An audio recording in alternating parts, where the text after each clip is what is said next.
ਦੋਸਤੋ ਤੁਸੀਂ ਵੇਖ ਰਹੇ ਹੋ ਪਾਵਰ ਪੰਜਾਬ ਟੀਵੀ। ਅੱਜ ਤੁਹਾਡੇ ਵਾਸਤੇ ਦੋ ਝੋਟੀਆਂ ਲੈ ਕੇ ਆਏ, ਇੱਕ ਪਹਿਲਣ ਤੇ ਇੱਕ ਦੂਜਣ। ਉਮੀਦ ਕਰਾਂਗੇ ਤੁਹਾਨੂੰ ਬਹੁਤ ਪਸੰਦ ਆਉਣਗੀਆਂ। ਵੀਡੀਓ ਪਸੰਦ ਆਵੇ ਇਹਨੂੰ ਲਾਈਕ ਵੀ ਕਰੋ, ਸ਼ੇਅਰ ਵੀ ਕਰੋ। ਦੇਖੋ ਮਾਸ਼ਾਅੱਲਾ ਬਹੁਤ ਖੂਬਸੂਰਤ ਝੋਟੀ, ਲੰਮੀ ਬੂਥੀ, ਚਿੱਟੀਆਂ ਸਫੈਦ ਅੱਖਾਂ ਨੇ, ਸਿੰਘ ਥੋੜੇ ਖੁੰਡੇ ਨੇ ਪਿੱਛੇ। ਚੰਗੀ ਝੋਟੀ ਮਾਸ਼ਾਅੱਲਾ, ਖੂਨ ਵਾਲੀ ਝੋਟੀ, ਹਰ ਪਾਸੋਂ ਕਾਲੀ ਸਿਆਹ, ਫਿਰ ਮੱਥਾ ਥੋੜਾ ਸਫੈਦ ਹੈ ਮਾਸ਼ਾਅੱਲਾ। ਲਾਟੂਆਂ ਵਰਗੇ ਥਾਣੇ ਝੋਟੀ। ਬਾਕੀ ਗੱਲਾਂ ਪੁੱਛਾਂਗੇ ਆਪਾਂ ਮਾਲਕ ਕੋਲ ਕਿ ਕੀ ਰੇਟ ਕਰਦੇ ਪੈਣ ਤੇ ਕਿੰਨਾ ਦੁੱਧ ਝੋਟੀ ਥੱਲੇ।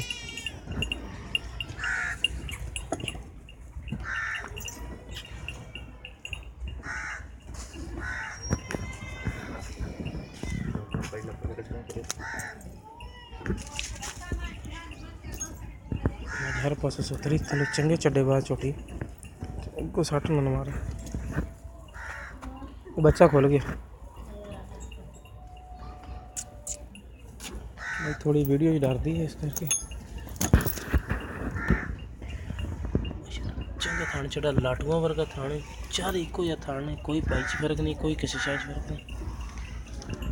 सोहना सुथरा चड्डा मजदा झोटी का, थोड़े पक्के चड्डे दी,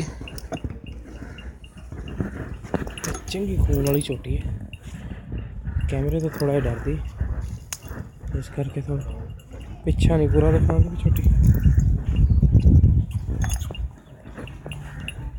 चंगा चौड़ा पुट्ठा छोटी तो हाँ चारे इको जाने।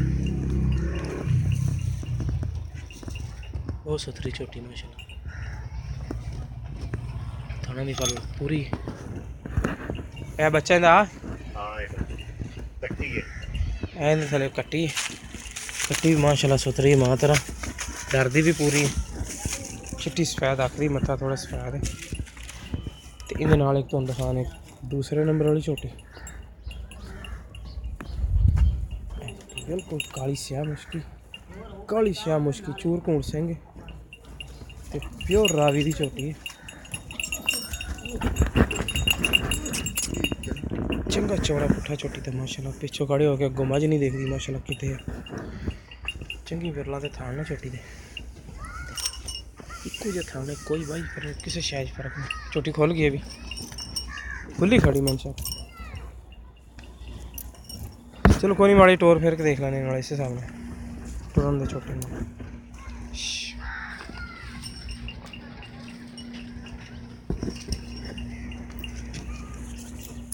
बंद ले आओ किले तो ले आओ,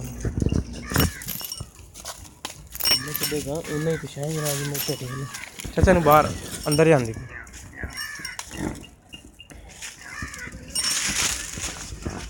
देखो, बहुत खूबसूरत छोटी, चंगी बेल वाली छोटी।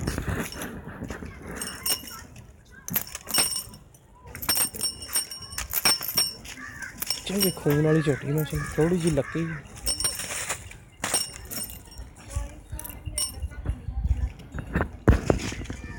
चड्डा देखो मतलब, बहुत खूबसूरत चड्डा है थले छोटी में। इनके पीछे कट्टा कट्टा चाचा इंदा माशाल्लाह, कट्टा भी चंगा सुथरा बेल वाला कट्टा, चंगा उच्चा।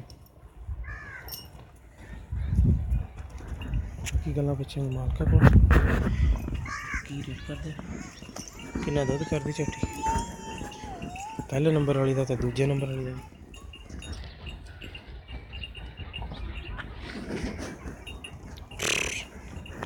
इत्थे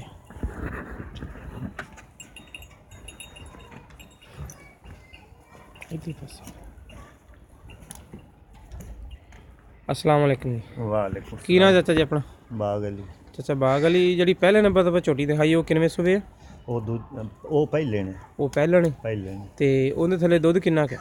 दो दोस्त है 10 किलो है, 10 किलो बच्चे नु दे के 10 किलो 10 किलो ते भी नाल मेन लेना। किन्ने क दिनां दी सूई होई है? वो 4-5 दिनां दी सूई हुई। 4-5 दिनां दी सूई होई है।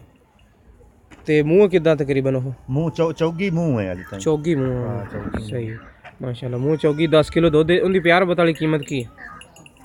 ਪਿਆਰ ਮੁਹੱਬਤ ਨਾਲ ਗੱਲ ਆਪਾਂ ਠੋਸ ਜੀ ਕਰਦੇ ਹਾਂ ਹਾਂਜੀ ਉਸ ਦੀ ਹੈ 195 ਤੇਰੇ ਕੋਲ ਲੈ ਲਿਸਾਂ 1,95,000 ਰੁਪਏ। ਹਾਂਜੀ ਤੇ ਇਹ ਜਿਹੜੀ ਦੂਸਰੇ ਨੰਬਰ ਤੇ ਵਾਜੇ ਇਹ ਕਿੰਨੇ ਸੂਏ ਦੂਸਰੇ ਆ? ਇਹ ਦੂਸਰੇ ਸੂਏ ਇਹ ਦੂਸਰੇ ਸੂਏ। ਇਹਦੇ ਮਗਰ ਕੀ ਹੈ? ਇਸ ਦੇ ਮਗਰ ਕੱਟਾ ਹੈ, ਪਹਿਲੀ ਦੇ ਮਗਰ ਕੱਟੀ ਹੈ। ਪਹਿਲੀ ਮਗਰ ਕੱਟੀ, ਦੂਸਰੇ ਮਗਰ ਕੱਟਾ। ਅੱਛਾ ਹਾਂਜੀ ਤੇ ਇਹ ਦੁੱਧ ਕਿੰਨਾ ਦੇ ਰਹੀ ਹੈ? ਅੱਛਾ ਇਹ ਦੁੱਧ ਦੇ ਰਹੀ ਹੈ 8 ਕਿਲੋ ਦੇ ਰਹੀ ਹੈ, 2 ਥਣਾ ਦਾ। 2 ਥਣਾ ਦਾ 8 ਕਿਲੋ ਦੇ ਦੀ। ਪਿਛਲੀ ਜੋੜੀ ਦਾ 8 ਕਿਲੋ। ਪਿਛਲੀ ਜੋੜੀ 8 ਕਿਲੋ ਦੁੱਧ ਅਗਲੀ ਬੱਚੇ ਨੂੰ ਛੱਡ ਦੇ। ਹਾਂ ਅਗਲੀ ਬੱਚੇ ਨੂੰ ਛੱਡ। ਇਹ ਕਿੰਨੇ ਦਿਨਾਂ ਦੀ ਸੂਈ? ਇਹ ਤਿੰਨਾਂ ਇੱਕ ਦਿਨਾਂ ਦੀ ਸੂਈ ਹੋਈ। 3 ਦਿਨਾਂ ਦੀ ਸੂਈ। ਇਹਦੀ ਪਿਆਰ ਬਤਾਲੀ ਕੀਮਤ ਕੀ ਹੈ? ਇਹ ਮੁੱਲ ਇੱਕੋ ਹੀ, ਇਸ ਦਾ ਹੀ 195 ਹੈ। ਇਹਦਾ ਵੀ 195। ਠੀਕ ਹੈ। ਇਹਦੇ ਵਿੱਚ ਦੋਵਾਂ 'ਚ ਪਿਆਰ ਬਦ ਕਰ ਲਓਗੇ? ਪਿਆਰ ਮੁਹੱਬਤ ਮੁੜ ਹੋ ਜਾਂਦੀ ਹੁੰਦੀ ਹੈ। ਠੀਕ ਹੈ। ਲਓ ਜੀ ਦੋਸਤੋ, ਦੋਨਾਂ ਝੋਟੀਆਂ ਦਾ 1,95,000 ਮੁੱਲ ਕਰਦੇ ਪੈਣ। ਜਿਸ ਮੇਰੇ ਵੀਰ ਨੂੰ ਪਸੰਦ ਆਵੇ ਸਾਡੇ ਨਾਲ ਰਾਬਤਾ ਕਰ ਸਕਦਾ 0303 7816 150। ਸਾਡਾ WhatsApp ਨੰਬਰ ਵੀ, ਈਮੋ ਨੰਬਰ ਵੀ। ਮਿਲਾਂਗੇ ਨਵੀਂ ਵੀਡੀਓ ਨਾਲ। ਅੱਲਾ ਨਿਗਹਿਬਾਨ।